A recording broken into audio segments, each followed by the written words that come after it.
যারা বিশ্বের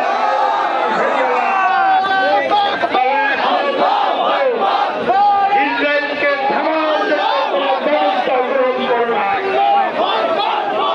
সারা বাংলাদেশের মানুষের বিবেক আজকে ভুলন্ডিত, মানুষ রাস্তায় নেমেছে। এমনকি আপনারা দেখেছেন খোদ ইসরায়েলে মানুষ রাস্তায় নেমেছে এই হত্যাকাণ্ডের প্রতিবাদে। আমাদের প্রিয় নেতা তারেক রহমানের নির্দেশে আজকে এই লক্ষ লক্ষ মানুষ খুলনায় সমবেত হয়েছে। আমরা এই সমাবেশ থেকে বলতে চাই, ইসরায়েলকে অবিলম্বে হত্যাকাণ্ড বন্ধ করতে হবে এবং এই হত্যাকাণ্ডের জন্য ইসরায়েলকে এবং ইসরায়েলের প্রধানমন্ত্রী নেতানিয়াহুকে কাজ করে বিচার করে মানুষ হত্যাকাণ্ডের জন্য তাদেরকে প্রকাশ্যে ফাঁসি দিতে হবে। এটি হল সারা পৃথিবীর বিবেকমান মানুষের দাবি। আমরা সেই কারণে আজকে এখানে সমবেত হয়েছি। এখন আমরা র্যালি নিয়ে এখান থেকে ফেরিঘাট হয়ে রয়্যাল চত্বরে যে আমরা শেষ করব। আমাদের এই র্যালি হবে 100% শান্তিপূর্ণ এবং সেই সাথে বলতে চাই, এখানে যারা আছেন একজন লোকও এখানে থাকবেন না, সবাই র্যালিতে যাবেন শান্তিপূর্ণভাবে। আমরা এই র্যালি শেষ করতে চাই। আপনারা সকলে দেখিয়ে দেবেন বিএনপি একটা সুশৃঙ্খল দল। বিএনপি এই ইসরায়েলের বর্বরতার নিন্দা করে মানবতার অন্যান্য সংগঠন বের হয়ে যায়, আমরা একসাথে যাবো। আপনারা সবাই দাঁড়ান, আমাদের যারা আছেন আপনারা সবাই দাঁড়ান, বাংলা ছাত্র নেতৃবৃন্দ সবাই দাঁড়ান। জাসাসের সকল সহযোদ্ধাদের দৃষ্টি আকর্ষণ করছে। জাসাসের সকল সহযোদ্ধারা পশ্চিম পাশে ব্যাংক এশিয়ার নিচে অবস্থান নেন। জাসাসের সকল সহযোদ্ধাদেরকে পশ্চিম পাশে ব্যাংক এশিয়ার নিচে জমায়েত হতে অনুরোধ করছে। সংগ্রামী বন্ধুরা, আমরা একজন নেতা কর্মী এই শিল্পরিভাবে দেওয়াল যাত্রা অবস্থান করবো না। আমরা সকলেই মিছিলে যাব। আমরা যারা ইসলামকে মনে প্রাণে আমাদের অন্তরে ধারণ করি, আজকের এই দিনটি কিন্তু আমাদের বিশেষ দিন। আমরা কিন্তু সারা জীবন ফিলিস্তিনের কাছে ঋণী থেকে যাব যদি আজকের এই মিছিলে আমরা অংশগ্রহণ না করি। শতভাগ শান্তিপূর্ণভাবে এই মিছিল হবে, সকলে অংশগ্রহণ করব।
একটু জোরে হাঁটেন, ক্যাবটা কম করে একটু জোরে